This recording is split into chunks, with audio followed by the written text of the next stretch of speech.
Pantheon AI presents News of the Week. Hey everyone, welcome back to the show.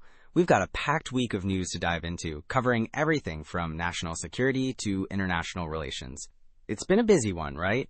Absolutely. Seems like things are heating up both here and abroad. We're looking at stories from April 7th to 14th, 2025, and there's definitely a common thread of tension running through them all. So what's topping the charts this week? What are people really talking about? Well, according to NPR, NBC News, and Reuters, a couple of stories are really standing out. First, the arson at Pennsylvania Governor Josh Shapiro's residence. And then there's the deportation case of Kilmar Abrego Garcia. Both are generating a lot of buzz and controversy. Oh yeah, I saw those headlines. Shapiro's residence. That sounds intense. What happened exactly? On April 13th, someone set off Molotov cocktails at his place. Luckily, no one was hurt, but there was some damage. It's definitely raised some serious questions about security for state officials. Wow, that's scary. And the deportation case? What's the story there? Kilmar Abrego Garcia, a U.S. permanent resident, was mistakenly deported to El Salvador. The really wild part? El Salvador's President Bukele refused to send him back, calling him a, quote, terrorist. It's a mess, highlighting some major flaws in our deportation process, you know?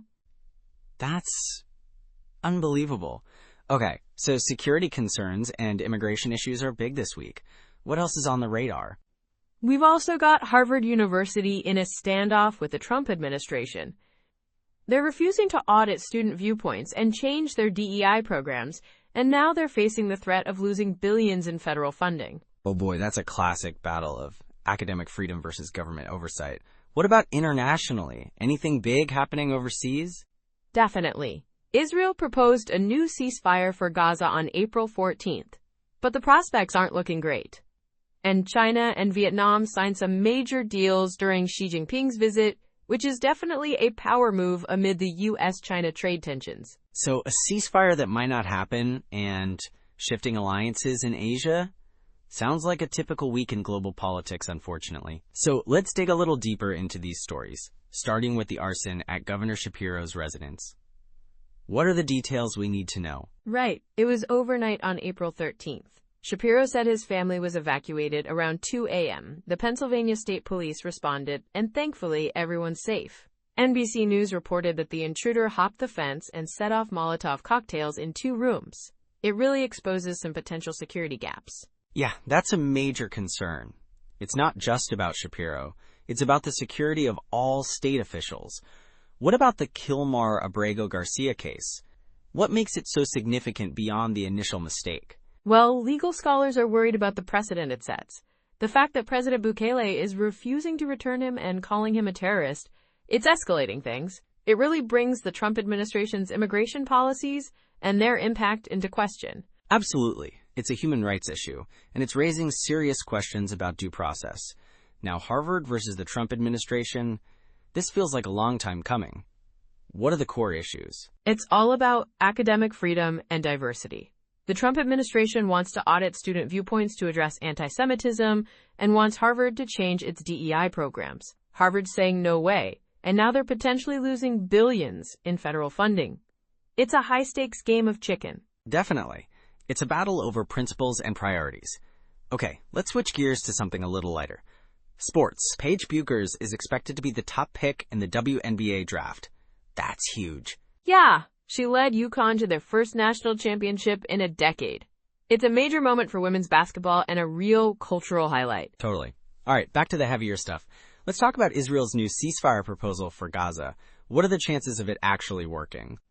Reuters is reporting that the prospects are slim, unfortunately. There's just so much ongoing conflict in the region.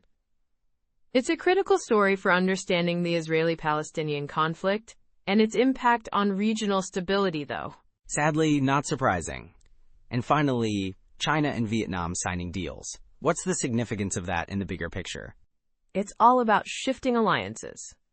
China and Vietnam are strengthening their economic and political ties amid the U.S.-China tariff disputes. It highlights the changing dynamics of global trade and the U.S.'s position in Asia. So a week of domestic crises, legal battles, educational disputes, and international tensions. It sounds about right. Anything else we should be aware of? NBC News also reported on an anti-vaccine autism summit and some challenges Pride organizers are facing with sponsorships. Also, a Michigan man got prison time for a bomb hoax, and J.D. Vance fumbled a trophy. These didn't make the top stories, but they're still worth noting. Okay, so that's a wrap on the top news stories for the week. A big thank you to NPR, NBC News, and Reuters for their reporting. It's definitely a lot to process, but staying informed is crucial. Thanks for tuning in, everyone. Absolutely. Join us next week for another deep dive into the headlines. Until then, stay safe and stay informed.